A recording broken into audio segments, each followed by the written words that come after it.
What about fish?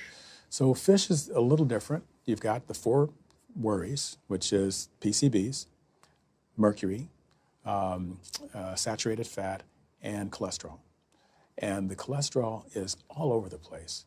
You can hit tuna in water, that'll be almost less than a glass of milk, to salmon or tilapia, which is higher than a pork chop. If you look objectively at fish, what you find is they've become essentially mercury sponges.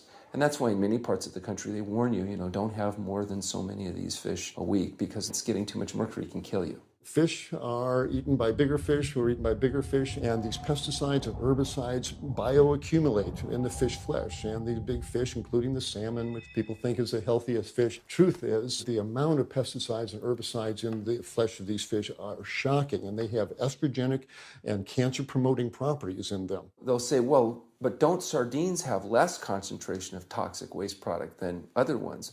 Something being less toxic doesn't make it healthy. It just makes it less toxic. Farmed fish is by no means healthier. All the antibiotics that these animals have to be fed, similar to chickens and turkeys kept in confinement. These fish get infections. They get fungal infections. They get bacterial infections. You've got to feed them antifungals, antibiotics, and these substances accumulate in the fish flesh as well.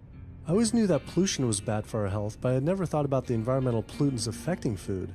Dioxins, being the most toxic man-made chemicals known to science, cause all sorts of things. They cause endometriosis, they cause cancers, they cause endocrine disruption problems. Most of your exposure, 93% of it, comes from eating meat and dairy products because it climbs up in the food chain so effectively. So you can get exposed living near these incinerators and breathing it, but it'll take you 14 years to breathe in as much dioxin as a cow will ingest by eating the grass in one day. And that dioxin will accumulate in its fat, which includes the milk and the meat, and anyone eating meat or dairy products is going to get that dose of dioxin, so it climbs up the food chain every step. Men have no way in their bodies to get rid of dioxins, but women have two ways. They're both involving having a baby.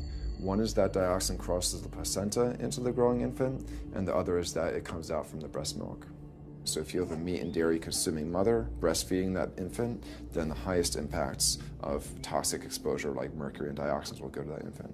Pregnant women are told, oh, certain types of fish should be avoided. But what about all these other animal products which are introducing, imagine as the fetus is developing, introducing these very harmful toxins which create reproductive abnormalities, developmental problems, and hormonal issues right as the child is developing, the most critical stage of development. It does make you worry when people say, don't you want to have a little bit of milk because you're pregnant? Don't you want to have some fish because you're pregnant? Who do you think is going to get the chemicals that are in that? All these environmental toxins and toxins from the feed that they're being fed accumulate in their tissues and are released into the mother and unfortunately to the child when you eat these products when you're pregnant.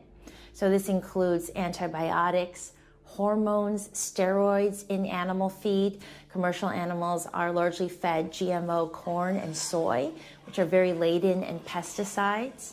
PCBs have been banned since the 70s, but they persist in the environment. Dioxins, all of these compounds can create hormonal, reproductive, developmental damage as well.